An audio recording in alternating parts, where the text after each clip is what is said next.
যারা ফ্লাইওভার দিয়ে গাড়ি চালান তারা খুবই সতর্কতা অবলম্বন করবেন। বিশেষ করে যারা বাইক চালান তারা খুবই সতর্কতা অবলম্বন করবেন। এই চট্টগ্রাম ফ্লাইওভার যেগুলো আছে এগুলো দিয়ে গাড়ি ওঠানোর সময় আপনারা বিশেষ করে সন্ধ্যার পর খুবই সচেতন থাকবেন। এগুলা যেহেতু এখন চট্টগ্রাম শহরের পুরো শহর ফাঁকা বললেই চলে, যেহেতু সবাই কোরবানির ঈদে বাড়িতে চলে গেছে, একদম হালকা পাতলা গাড়ি চলতেছে। তো সন্ধ্যার পর একদম নিস্তব্ধতাকে বলে চলে।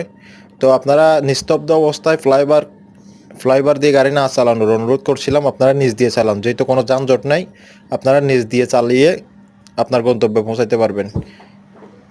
আমি ফ্লাইওভার দিয়ে উপরের দিকে দিনের মধ্যে যাওয়ার সময় বিভিন্ন কিছু আমি খেয়াল করলাম যে আপনারা সন্ধ্যার পর যারা বাইক চালান, বিশেষ করে বাইক চালানোর ক্ষেত্রে খুবই গুরুত্বপূর্ণ বিষয় হচ্ছে আপনারা নিচ দিয়ে বাইক চালাবেন।